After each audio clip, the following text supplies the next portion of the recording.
Hello दोस्तों, आज हम देखने वाले हैं यूपीएससी सिविल सर्विसेज मेंस 2026 के जीएस 1 के पेपर को। तो जल्दी से देख लेते हैं कि कौन-कौन से प्रश्न इस बार पूछे गए थे। दोस्तों, इंस्ट्रक्शंस में साफ-साफ दिया है कि ये जो पेपर है ये 3 घंटे का है और 250 नंबर का है। यहाँ पर टोटल 20 प्रश्न पूछे गए हैं, जिसमें से प्रश्न क्रमांक 1 से लेकर 10 तक जो प्रश्न हैं, उनके उत्तर देना है 150 शब्दों में और 11 से लेकर 20 तक के उत्तर देना है 250 शब्दों में। तो जल्दी से अब प्रश्न देख लेते हैं। जीएस 1 के पेपर में पहला प्रश्न पूछा गया, मौर्य इतिहास के पुनर्निर्माण के लिए अशोक के अभिलेखों के महत्व का विश्लेषण कीजिए।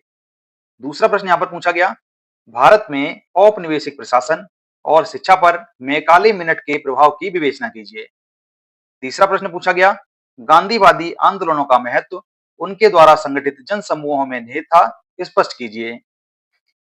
चौथा प्रश्न था, फुजीहारा प्रभाव क्या है, उष्णकटिबंधीय चक्रवातों के संचलन तथा तीव्रता पर पड़ने वाले इसके प्रभाव को समझाइए। पांचवा प्रश्न, टुंड्रा प्रदेश पारिस्थितिकी दृष्टि से नाजुक लेकिन आर्थिक दृष्टि से महत्वपूर्ण है, इस कथन का आलोचनात्मक परीक्षण कीजिए। छठवां प्रश्न यहाँ पर पूछा गया कि मरुस्थलीय और भूमि अवनयन में वायु जनित प्रक्रियाओं की भूमिका का विवेचना कीजिए। सातवां प्रश्न, दक्षिणी एशिया में जल संसाधन, संपत्ति और विवाद का स्रोत दोनों हैं, उदाहरण देते हुए इस कथन का परीक्षण कीजिए। आठवां प्रश्न पूछा गया कि सांप्रदायिकता और क्षेत्रवाद की चुनौतियों के बावजूद विविधता में एकता भारतीय समाज की मुख्य विशेषता बनी हुई है।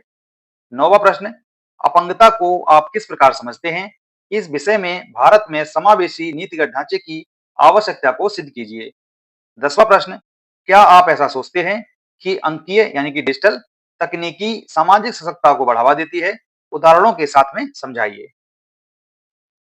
तो दोस्तों, अभी तक जो प्रश्न पूछे गए उन 10 प्रश्नों का उत्तर लिखना था 150 शब्दों में। अब है प्रश्न क्रमांक 11, जिसका उत्तर देना है आपको 250 शब्दों में। तो यहाँ पर पूछा गया कि विजयनगर वास्तुकला अतीत की परंपराओं और समकालीन प्रथाओं के सम्मिलन का उदाहरण प्रस्तुत करती है, उदाहरणों के साथ में स्पष्ट कीजिए। 12वां प्रश्न पूछा गया कि भारतीय राज्यों का भाषाई पुनर्गठन नीचे से उठे जन दबाव द्वारा संचालित था, टिप्पणी कीजिए। 13वां प्रश्न पूछा गया कि भारत में योजनाबद्ध अर्थव्यवस्था का मॉडल अपनाया गया ताकि औपनिवेशिक शासन द्वारा छोड़े गए क्षेत्रीय असंतुलनों को मिटाया जा सके, टिप्पणी कीजिए। 14वां प्रश्न पूछा गया कि लू, चिनूक और फोन हवाओं की उनके पाए जाने वाले क्षेत्र, उनकी प्रकृति और जलवायु प्रभावों के आधार पर तुलना कीजिए। 15वां प्रश्न था, भारत में जलवायु अनुकूल क्लाइमेट स्मार्ट कृषि एवं खाद्य सुरक्षा को हासिल करने में उपग्रह आधारित तकनीकियों की भूमिका का विश्लेषण कीजिए। 16वां प्रश्न पूछा गया कि वैश्विक व्यापार का केंद्र अटलांटिक प्रदेश से हिंद प्रशांत प्रदेश की ओर धीरे धीरे स्थानांतरित हो रहा है, इस कथन का परीक्षण कीजिए। 17वां प्रश्न पूछा गया, भारत में मानव जन्य भूमि उपयोग परिवर्तनों के प्रमुख कारकों और उनके भौगोलिक परिणामों का विश्लेषण कीजिए। 18वां प्रश्न है, क्या शहरी भारत में जाति लुप्त हो रही है, अपने उत्तर को उदाहरणों के साथ में स्पष्ट कीजिए। 19वां प्रश्न, समकालीन भारत में जनसांख्यिकी संक्रमण की चुनौतियों का आलोचनात्मक परीक्षण कीजिए। और इस प्रश्न पत्र का जो आखिरी प्रश्न है वो है प्रश्न क्रमांक 20, सामाजिक, राजनीतिक, आर्थिक और सांस्कृतिक क्षेत्रों के संदर्भ में भारतीय युवाओं पर वैश्वीकरण के प्रभाव का मूल्यांकन कीजिए। तो दोस्तों, यूपीएससी सिविल सर्विसेज मेंस 2026 के जीएस 1 के पेपर में, जिसमें कि हिस्ट्री, ज्योग्राफी, सोसाइटी, इनसे प्रश्न पूछे जाते हैं, तो ये 20 प्रश्न इस बार पूछे गए थे।